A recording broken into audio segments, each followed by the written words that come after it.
Human welfare society घोटाले के खिलाफ शिमला में जोरदार प्रदर्शन, सीटू और डीवाईएफआई ने दिया समर्थन। Human welfare credit and thrift society के करोड़ों के घोटाले से पीड़ित एजेंटों व ग्राहकों ने मंगलवार को डीसी ऑफिस शिमला के बाहर जोरदार प्रदर्शन किया। इस प्रदर्शन को मजदूर संगठन सीटू और डीवाईएफआई का भी समर्थन मिला।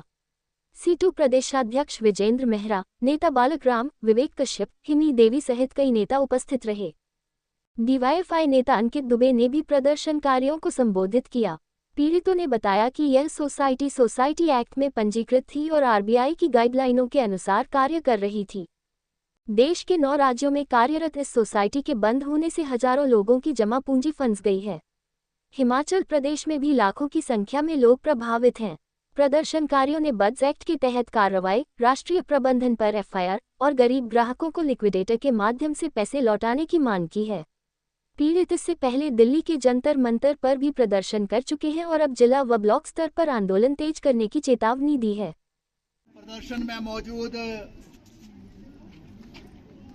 तमाम जो दूर दराज के इलाकों से और शिमला शहर के इर्द गिर्द से भी आप सभी पीड़ित लोग यहाँ आए हैं। मैं अपने संगठन सीआईटीयू की ओर से आपके प्रति एकजुटता प्रकट करता हूं, आपको समर्थन देता हूं। और मैं देख पा रहा था आपका जब प्रदर्शन चल रहा था, बहुत सारे साथी तो ऐसे हैं यहाँ जो हमारे ही संगठनों में भी काम करते हैं। कोई मिड डे मील में है, कोई आंगनवाड़ी में भी है। मैं सीवरेज ट्रीटमेंट के साथियों को भी देख रहा था, कुछ साहब के भी साथी हैं। आम जनता जो यहाँ शहर के अंदर है, कैथू में हमने बहुत सारा वक्त गुजारा, वहां के साथियों को देख पा रहा था, टूटू के साथियों को देख पा रहा था, सोहन जी और अन्य साथियों को देख पा रहा था। वास्तव में आज जो यहाँ आप सभी आए हैं, ये एक पीड़ा है, ये कष्ट है, दुख दर्द है, जिसको व्यक्त करने के लिए आप आए। आपने ये रास्ता इसलिए चुना जो सोहन जी ने आपके बीच में उस बात को रखा कि लगभग 2 दर्जन लोगों के पास आपने ज्ञापन सौंपे। वो लोग चाहे अधिकारी थे, चाहे एमएलए थे, चाहे एमपी थे, चाहे सरकारों के हुक्मरान थे, लेकिन आपके दुख दर्द कष्ट का निवारण नहीं हुआ। क्योंकि आपको मालूम है, ये जो जितनी भी बड़ी बड़ी कंपनियां चलती हैं, निश्चित तौर से प्रभावशाली लोग होते हैं। ये आम आदमी तो कंपनी नहीं चला पाता है, लेकिन ये जो सोसाइटियां हैं, कंपनियां हैं, जो इस तरीके का धंधा करती हैं, पूरा बिजनेस रन करती हैं या कारोबार करती हैं या कोई भी योजना चलाती हैं, चलाने वाले तो अमीर लोग होते हैं, लेकिन इसका परिणाम अंततः भुगतना पड़ता है आम आदमी को। और मेरी किसी बहन ने यहाँ ठीक पीड़ा व्यक्त की और कहा कि मैं तो घर भी नहीं जा सकती। बिल्कुल सही बात कही, क्योंकि असल में ये जो आपने नाम लगाए बड़े बड़े और ये जो संस्था का नाम लिखा आपने, इसको कौन जानता था उस जगह। ये तो ब्रांच मैनेजर होंगे, प्रमोटर्स होंगे, एजेंट्स होंगे, दूसरे लोग होंगे जिनको पर्सनली जो है जनता में लोग जानते थे और उनके रेपुटेशन के आधार पर या जान पहचान के आधार पर ही कस्टमर ने पैसा लगाया होगा ना, आपके विश्वास पे लगाया ना। तो इसलिए जब वो पैसा डूबता है या हाथ में नहीं आता है तो गुस्सा इधर को नहीं जाता जनता का, ग्राहक का गुस्सा कहाँ आ जाता है। और ये सच्चाई है कि पैसा तो आपने नहीं खाया, पैसा खाने वाले कोई और हैं। वो चाहे भाग गए, चाहे छिपे हुए हैं, चाहे कहीं भी बैठे हैं, लेकिन अल्टीमेटली अविश्वास एक दूसरे के प्रति चल रहा है कि शायद हम में से ही किसी ने गड़बड़ी तो नहीं कर दी सिस्टम के अंदर। तो ऐसी जो लड़ाइयां चलती हैं, इसमें गरीब ही गरीब के खिलाफ खड़ा हो जाता है, या मध्यम वर्ग ही मध्यम वर्ग के खिलाफ खड़ा हो जाता है, या जनता का एक हिस्सा जनता के दूसरे हिस्से के साथ खड़ा हो जाता है। और असल में बड़े बड़े लोग जो है बच निकलते हैं। मैं भी साइड में यहाँ खड़ा था, हमारे एक आदरणीय भाई साहब वो बता रहे थे कि काफी इनकी भी रकम लगी है। फिर सुनने में ये भी आया किसी के 98 लाख भी लगे हैं। सुनने में ये भी आता है नॉर्मल 4, 5, 10, 12, 15, 20 लाख अपने भी।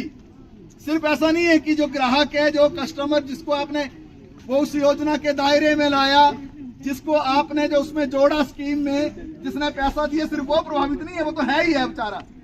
लेकिन जो लोग काम भी कर रहे थे इस संस्था के अंदर, सोसाइटी के अंदर, उनमें से भी ज्यादातर लोगों ने पैसे तो लगाए हैं ना, क्योंकि सबको उम्मीद क्या होती है, कुछ चर्चाएं ऐसी भी चलती हैं समाज के अंदर। ये साइड में मैं कुछ चर्चाएं सुन भी रहा था, जो आम लोग थे, आप लोग नहीं, जो आम लोग थे वो ये भी चर्चा कर रहे थे। कुछ लोग तो, ज्यादातर लोग तो आपसे हमदर्दी जता रहे थे कि गलत हुआ, पैसा मारा गया, खून पसीने से आदमी जो है कमाता है, 1 रुपया भी कमाता है तो बड़ी कड़ी मेहनत से कमाता है, और जब वो पैसा जो है हाथ में नहीं आता है वापस लौट के, तो उसके दुख दर्द को तो वो आदमी समझता है, लेकिन जनता भी समझती है, ऐसा नहीं है, क्योंकि उसको मालूम है कि पैसा कैसे कमाया जाता है। लेकिन कुछ लोग ऐसे भी थे जो ऐसी चर्चा कर रहे थे कि किसने बोला जी जल्दी ज्यादा ब्याज लेने के लिए इधर को भागो, क्या पोस्ट ऑफिस खत्म हो गए थे, क्या LIC खत्म हो गई थी, ये चर्चाएं चलती हैं।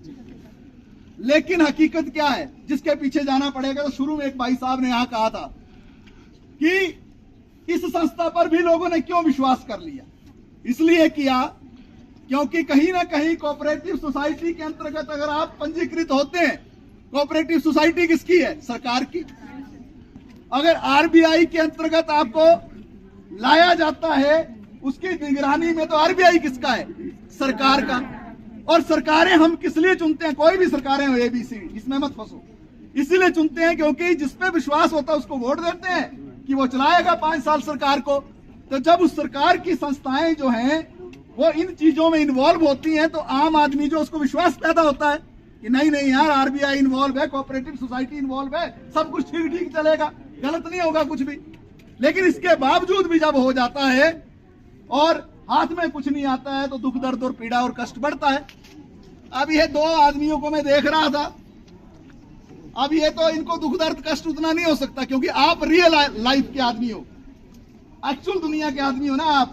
आपने कड़ी मेहनत की है ना, आपने ब्रांचें रन की है ना, आपने प्रमोशन की है ना, आप एजेंट बन के लोगों के बीच में गए हो ना, कड़ी मेहनत की। इसमें से 2 व्यक्ति जो मैं देख पा रहा था, ये रियल लाइफ के, बॉलीवुड के, रियल के नहीं, रियल लाइफ के, फिल्मी दुनिया के बड़े अच्छे एक्टर हैं, दोनों बड़े अच्छे एक्टर हैं। लेकिन इसी एक्टिंग के जरिए कंपनी ने, सोसाइटी ने लोगों को कन्विंस करने के लिए, लोगों को अपने नजदीक लाने के लिए ऐसे लोगों को इस्तेमाल किया जाता है। टीवी चैनल में भी देखते हो ना आप, किसी मसाले की वो एडवर्टीजमेंट भी चलानी हो तो एक हीरो को आगे लाया जाता है, रजनीगंधा को भी प्रमोट करना तो हीरो आ जाता है सामने, या कोई क्रिकेटर आ जाता है या खिलाड़ी आ जाता है, तो लोगों को लगता है अच्छी होती होगी चीज। तो कहीं ना कहीं सिस्टम भी तो जिम्मेवार है ना, जो आपके दूसरे कष्ट के लिए। और ये करने का मकसद क्या था हमारा आज के इस प्रदर्शन को करने का मकसद ये था कि बहुत सारी चीजें जो आप कागजी रूप में चला रहे हैं,